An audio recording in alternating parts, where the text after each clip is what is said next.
അദ്ദേഹം ഈ കേരളത്തിലേക്ക് വന്നപ്പോൾ എന്താണ് ഈ മൂന്നാം വരവിൽ അദ്ദേഹം പറയുന്നത്?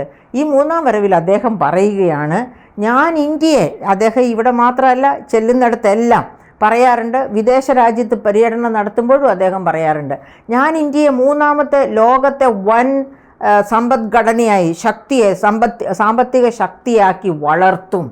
എന്താണ് അദ്ദേഹം പറയാറുള്ളത്? എന്താണ് മൂന്നാമത്തെ ലോക സാമ്പത്തിക ശക്തി എന്ന് പറഞ്ഞാൽ? മൂന്നാമത്തെ ഏറ്റവും വലിയ GDP, അതായത് ആഭ്യന്തര മൊത്ത ഉൽപ്പാദനത്തിൻ്റെ കാര്യത്തിൽ മൂന്നാമത്തെ വൻ ശക്തിയാക്കി ഇന്ത്യയെ മാറ്റുമെന്നാണ് പറയുന്നത്. എന്താണ് നമ്മുടെ ഇപ്പോഴത്തെ GDP? 3.3 ട്രില്യൺ ഡോളേഴ്സാണ് നമ്മുടെ ഇപ്പോഴത്തെ GDP. നമ്മുടെ ഇപ്പോഴത്തെ പെർ ക്യാപിറ്റ ഇൻകം എത്രയാണ്? ആ പെർ ക്യാപിറ്റ ഇൻകത്തിലേക്ക് ഞാൻ വരുന്നതിന് മുൻപ് അദ്ദേഹം മൂന്നാമത്തെ വലിയ GDP ആക്കി മാറ്റും, മൂന്നാമത്തെ വലിയ സമ്പദ്ഘടനയാക്കി മാറ്റും എന്നാണല്ലോ പറയുന്നത്. ഏതാണ് ഒന്നാമത്തെ വലിയ സമ്പദ്ഘടന? പ്രിയ സുഹൃത്തുക്കളെ, ഒന്നാമത്തെ വലിയ സമ്പദ്ഘടന അമേരിക്കയുടേതാണ്, യുണൈറ്റഡ് സ്റ്റേറ്റ്സ് ഓഫ് അമേരിക്കയുടെ. എത്രയാണ് അവരുടെ GDP? 28 ട്രില്യൺ ഡോളറാണ് അവരുടെ GDP. 28 trillion dollar. ആ 28 ട്രില്യൺ ഡോളർ പെർ ക്യാപിറ്റ ഇൻകമായി അനുഭവിക്കേണ്ടത് എത്ര കോടി ജനങ്ങളാണ്? 34 കോടി ജനങ്ങൾ. നിങ്ങൾ പ്ലീസ് ഒന്ന് ഓർത്തിരിക്കണേ, 28 ട്രില്യൺ ഡോളർ, 34 കോടി ജനം. ഇനി രണ്ടാമത്തെ വൻ ശക്തി ഏതാണ്? രണ്ടാമത്തെ വൻ GDP ശക്തി ചൈനയാണ്. ചൈനയുടെ GDP എത്രയാണ്? 18 ട്രില്യൺ ഡോളർ. 18 trillion dollar. ഞാൻ വീണ്ടും പറയുകയാണ്, അവരുടെ പോപ്പുലേഷൻ എത്രയാണ്? ചൈനയുടെ പോപ്പുലേഷൻ ലോകത്തെ രണ്ടാമത്തെ വലിയ പോപ്പുലേഷനാണ്. അതായത് 142 കോടി 57 ലക്ഷം. അതാണ് ഇക്കഴിഞ്ഞ ഓഗസ്റ്റിലെ കണക്ക്, UNFPO പുറത്തുവിട്ട കണക്കനുസരിച്ച് ചൈനയുടെ പോപ്പുലേഷൻ. അപ്പോൾ അവരുടെ GDP അത്ര അമേരിക്കയുടെ GDP വളരെ ഉയർന്നതായിരിക്കും. അതേ സമയത്ത് ചൈനയുടേത് അത്ര മോശമായിരിക്കില്ല, അല്ലേ? കാരണം 18 ട്രില്യൺ ഡോളറാണ്. അതിനെയാണ് 142 കോടി 57 ലക്ഷം ജനങ്ങളെ കൊണ്ട് ഹരിക്കേണ്ടത്. ഇനി നമുക്ക് ഇന്ത്യയിലേക്ക് വരാം. ഇന്ത്യയുടെ GDP എത്രയാണ് ഇപ്പോഴത്തെ? 3.3 ട്രില്യൺ. പിന്നെ ഡോളറാണ്, രൂപയല്ല, ഡോളറാണ് ഇന്ത്യയുടെ GDP. ഇന്ത്യയുടെ പോപ്പുലേഷൻ എത്രയാണ്? ഒന്നാമത്തെ ലാർജസ്റ്റ് പോപ്പുലേഷൻ, അതായത് 142 കോടി 86 ലക്ഷം. പ്രിയപ്പെട്ട സുഹൃത്തുക്കളെ, ഈ പ്രാവശ്യം വന്ന ഗ്ലോബൽ GDP സ്റ്റാറ്റിസ്റ്റിക്സ് അനുസരിച്ച് നമ്മുടെ പെർ ക്യാപിറ്റ GDP എത്രയാണെന്ന്, അല്ലെ? പെർ ക്യാപിറ്റ GDPയിൽ നാം 143ാമത്തെ സ്ഥാനത്താണ്. UN-ൻ്റെ 196 രാഷ്ട്ര പട്ടികയിൽ 143ാമത്തെ ലോവസ്റ്റ് GDP ആണ്. 143ാമത്തെ പെർ ക്യാപിറ്റ ഇൻകമാണ് ഇന്ത്യക്കുള്ളത്. അപ്പോൾ നമ്മൾ ചൈനയുടെ കാര്യം നോക്കണ്ട, അതുപോലെ തന്നെ US-ൻ്റെ കാര്യം നോക്കണ്ട. ഇത്ര ലോവസ്റ്റ് പെർ ക്യാപിറ്റ ഇൻകമാണ് ഉള്ളത് എങ്കിൽ തേർഡ് ലാർജസ്റ്റ് GDP ഉള്ള രാജ്യമാക്കി മാറ്റുമെന്ന് പറയുന്നതിൻ്റെ അന്തസ്സില്ലായ്മ, അല്ല, അന്തസ് അതിനില്ലെന്ന് ഞാൻ പറയുന്നില്ല, പക്ഷേ അർത്ഥരാഹിത്യം, അർത്ഥശൂന്യത ഒന്ന് മനസ്സിലാക്കണം. എന്തുകൊണ്ടാണ് ഞാനത് അർത്ഥശൂന്യത എന്ന് പറയുന്നത്? അദാനി നരേന്ദ്രമോദി ഭരണത്തിൽ വരുന്ന സമയത്ത് ഇന്ത്യയിൽ ലോകത്തെ 27ാമത്തെ ധനികനായിരുന്നു അദാനി. പക്ഷേ ഇപ്പോൾ അദാനിയുടെ പൊസിഷൻ എത്രയാണ്? അദ്ദേഹം ആദ്യത്തെ, അതായത് 10-നകത്തെ റാങ്കിലാണ് ഇപ്പോൾ എല്ലാ സമയത്തും ഉള്ളത്. അതായത് ഹിൻഡൻബർഗ് റിപ്പോർട്ട് വന്ന ആ അവസ്ഥയിൽ മാത്രം അദ്ദേഹം 17ാം റാങ്കിലേക്ക് പോയി ഒറ്റയടിക്ക്.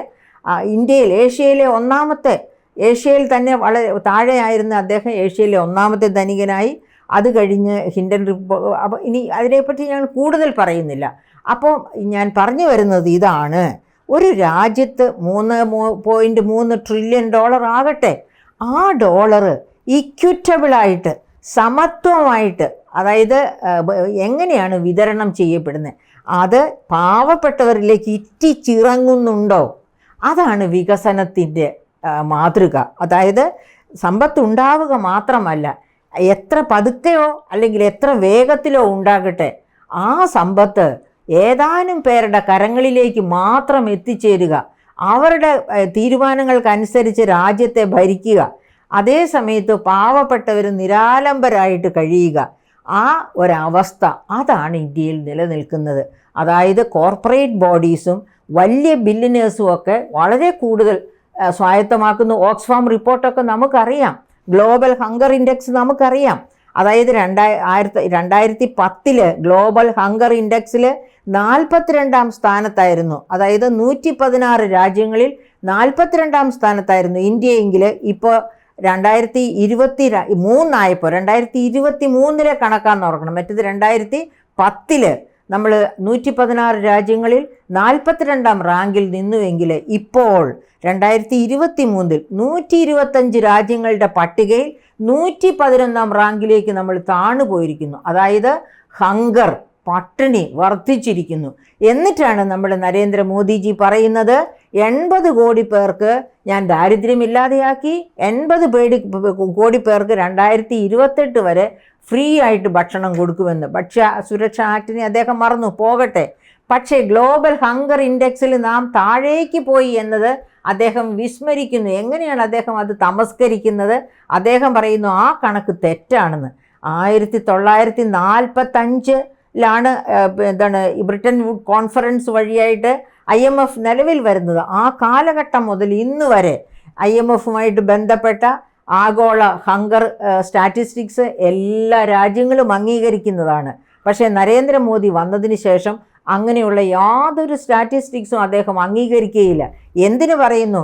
ഇന്ത്യയിലെ സ്റ്റാറ്റിസ്റ്റിക്സ് ഓർഗനൈസേഷൻ, നാഷണൽ സ്റ്റാറ്റിസ്റ്റിക്കൽ ഓർഗനൈസേഷൻ്റെ കണക്കുകൾ പോലും അദ്ദേഹം അതിൻ്റെ മെത്തഡോളജി മാറ്റണമെന്ന് പറഞ്ഞ്, അദ്ദേഹം ആവശ്യപ്പെടുന്ന രീതിയിൽ അതിൽ മാറ്റം വരുത്തണമെന്ന് പറഞ്ഞ് അതിൻ്റെ ചെയർമാൻ പോലും റിസൈൻ ചെയ്തു പോയ അവസ്ഥയാണ് നരേന്ദ്രമോദി ഭരണത്തിൽ വന്നതിന് ശേഷം. അപ്പോൾ അങ്ങനെ ഹങ്കർ ഇൻഡെക്സിൽ നാം ഒത്തിരി താഴേക്ക് പോയപ്പോഴാണ് നമ്മുടെ മോദിജി നമ്മളുടെ മുഖത്ത് നോക്കി പറയുന്നത്, നമ്മുടെ സെൽഫി പോയിന്റുകളിൽ ഇരുന്നുകൊണ്ട് ചിരിച്ചുകൊണ്ട് പറയുന്നത്, ഞാൻ 80 കോടി പേരെ ചേർത്ത് നിർത്തിയിരിക്കുന്നു, അതുകൊണ്ടാണ് ഇവിടെ ഹങ്കർ ഇല്ലാത്തത്, ഇവിടെ പട്ടിണി ഇല്ലാത്തതെന്ന്. അതേസമയത്ത് ആഗോള സംഘടനകൾ പറയുന്നു ഇവിടെ പട്ടിണി ഒരുപാട് വർദ്ധിച്ചിരിക്കുന്നു.